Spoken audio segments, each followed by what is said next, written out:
My fiancé's sister invited his toxic parents to our wedding, so we canceled everything and planned a fresh start.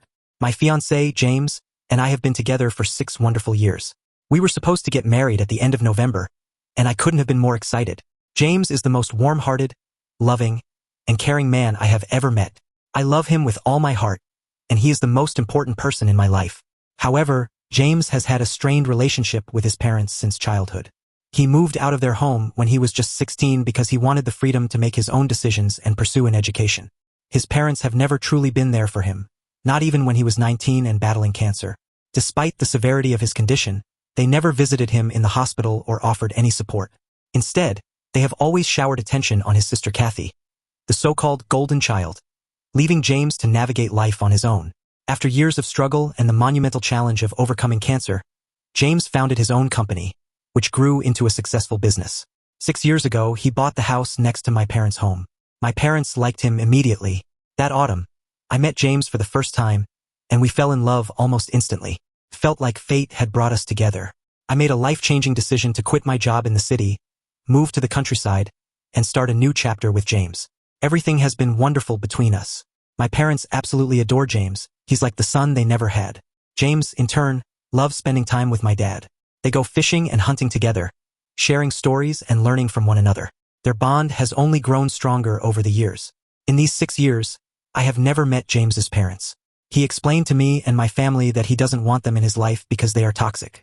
He shared some unsettling stories from his childhood, stories he has even confided to my father, that made it clear why he keeps his distance. When I discussed it with my parents, they advised me to respect James's wishes and let him handle his family matters. I do like James's sister on the surface. However, James insists that I'm being naive. He believes she is manipulative and will do anything to gain power over me. He says she only reaches out when she wants something. Despite his warnings, we decided to invite his sister, her husband, and their children to our wedding. We also invited a few of James's cousins and his grandparents on his father's side, with whom he shares a warm relationship. They are genuinely lovely people. Our wedding was just 6 weeks away. Everything was set, the venue, the meals, the free bar, all finalized. My parents had graciously insisted on covering the costs for their only daughter's wedding. We kept it intimate with around 50 guests. Felt perfect. Then, yesterday, James received a text from his mother. She was overwhelmed with joy, expressing how thrilled she and James's father were to be invited to the wedding. She mentioned that James's sister had visited them and shared the news of their supposed invitation. When James came home from work, he was livid, furious in a way I had never seen before. He stormed through the door, his face red with anger, shouting about the situation. His anger wasn't directed at me, but at his sister and parents. The commotion was so loud that my parents, who were tending to their garden, came over to check if everything was all right.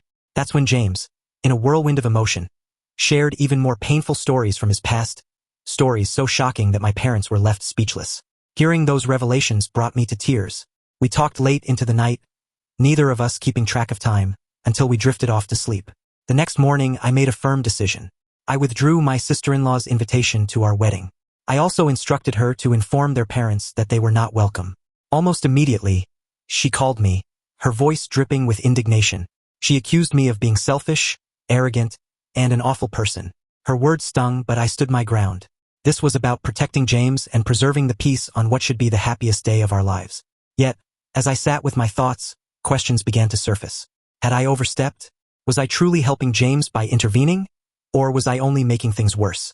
James assured me I had done the right thing, but the conflict weighed heavily on my heart. In the days that followed, tension hung in the air.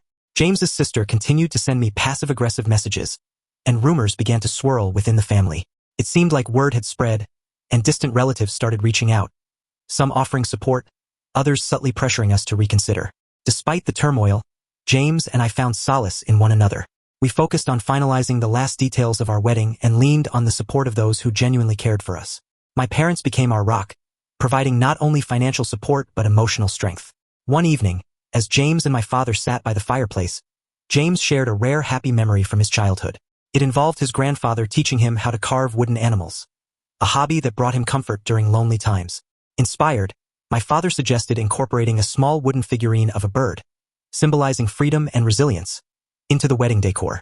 James's eyes lit up, and for the first time in days, he smiled genuinely.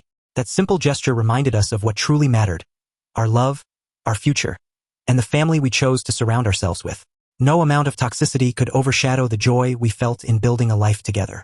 As the wedding day approached, the noise from James's estranged family grew distant.